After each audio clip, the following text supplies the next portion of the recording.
जब भी हम लोग नेट चलाते हैं या फिर कोई वेबसाइट पे जाने की कोशिश करते हैं और वो वेबसाइट ढंग से नहीं खुल पाती है, या फिर कोई भी ब्राउज़र से किसी पेज पे जाने की कोशिश करते हैं और वो पेज नहीं खुल पाता है, तो आपको एरर देखने को ज़रूर मिलता है। वो कुछ इस तरीके से, या फिर इसके अलावा भी और तरह के एरर होते हैं, एरर कोड होते हैं जो वहाँ पे देखने को मिलते ही हैं जब भी वो पेज सही तरीके से खुल नहीं पाता, या और भी उसके कारण हो सकते हैं। तो अलग अलग तरह के ये एरर कोड्स होते हैं। बेसिकली HTTP और HTTPS क्या होता है, इसके बारे में मैंने एक वीडियो बना रखी है, वहाँ पर जाके चेक कर सकते हो। और HTTP error codes basically HTTP से रिलेटेड कुछ एरर होते हैं और उनको समझने के लिए एरर कोड्स बनाए जाते हैं, और इन्हें HTTP स्टेटस कोड भी कहा जाता है, जो कि एरर्स को समझने में मदद करते हैं। तो कॉमनली कुछ तरह के होते हैं, 6-7 तरह के जो कॉमन एरर कोड्स हैं, जो आप लोगों को पता होना चाहिए, उनका मतलब पता होना चाहिए। और शायद बहुत लोगों को उनका पीछे की वजह नहीं पता होगी जो एरर आते हैं। जितनी बार भी आप कभी कोई पेज पे जाने की कोशिश करते हैं और एरर आता है, तो बहुत लोग उसको वहीं से काट देते हैं, विंडो को बंद कर देते हैं वो, क्योंकि बहुत से लोगों को उसके पीछे का मतलब नहीं पता कि आखिर ये एरर कोड क्यों आते हैं, इनका पीछे का मतलब क्या है। तो आज की वीडियो में आपसे मैं वही बात करने वाला हूँ, कुछ कॉमन एरर कोड्स के बारे में। तो नमस्कार दोस्तों, आपका हमारे चैनल पे बहुत बहुत स्वागत है। तो वीडियो के अंत तक देखते रहिए, साथ ही चैनल पे नए तो चैनल को सब्सक्राइब जरूर कर लीजिएगा। तो चलिए वीडियो को शुरू। सबसे पहले है 400 बैड फाइल रिक्वेस्ट, यानी कि 400 बैड फाइल रिक्वेस्ट एक एरर है, और ये भी आपको एरर कहीं ना एक बार तो देखने को ज़रूर मिला ही होगा। और ये बेसिकली तब आता है जब URL में गलती होती है, यानी कि जैसे कि आपने स्मॉल की जगह कैपिटल लेटर लिख दिया हो, या फिर कोई सिंबल है उसको टाइप करने में गलती कर दी हो, या एटसेट्रा जो भी चीज़ होती है। तो कुल मिला के अगर URL में गलती होती है तो ये एरर ज़्यादातर देखने को मिलता है, 400 बैड फाइल रिक्वेस्ट। अब जो नेक्स्ट है वो है 401 अनऑथराइज्ड। ये एरर भी आपको ज़रूर देखने को मिलता ही होगा।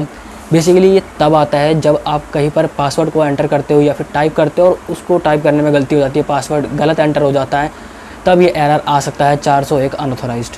403 फॉरबिडन या एक्सेस डिनाइड। ये एरर भी काफ़ी बार देखने को मिलता है, और ये बेसिकली ज़्यादातर तब देखने को मिलता है जब कोई आप ऐसे पेज को ओपन कर रहे हो जिसकी परमिशन आपको है ही नहीं, या परमिशन आपको हो ना और तब भी आप उस पेज को ओपन करने के लिए ट्राई कर रहे हो, तब ये रेस्पॉन्स कोड ज़्यादातर दिखाई देता है 403 फॉरबिडन या फिर access denied. 404 file not found. ये बहुत ही कॉमन एरर है जो बहुत बार देखने को मिलता है, 404 file not found.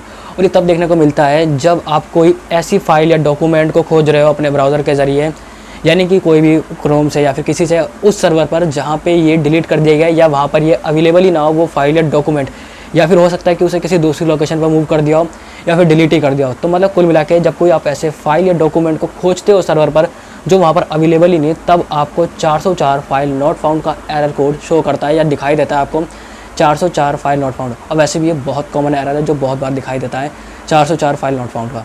408 request time out.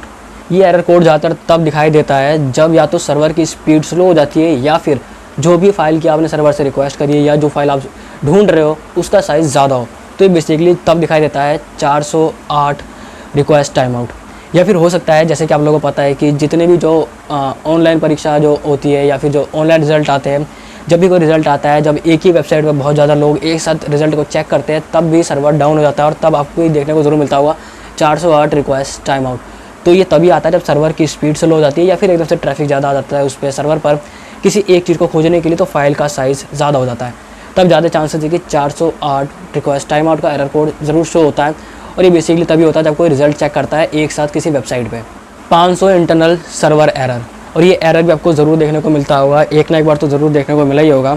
और ये इसीलिए देखने को मिलता है जब आपके वेब सर्वर के साथ कुछ अनएक्सपेक्टेड चीज़ होती है, जैसे कि .htxs का करप्ट हो जाना, या प्लगइन के कारण, या फिर PHP जो मेमोरी लिमिट है वो पूरी हो जाना, एटसेट्रा। इनकी वजह से होता है, और आपका सर्वर कोई भी इन्फॉर्मेशन नहीं दे पाता है, और कोई नॉर्मल वेब पेज दिखाने की बजाय वो इंटरनल सर्वर एरर दिखाने लगता है। ये इस स्थिति में ही या इस सिचुएशन में आपको ये 505 जो है 500 इंटरनल एरर कोड देखने को मिलता है। लास्ट है 503 सर्विस अनअवेलेबल।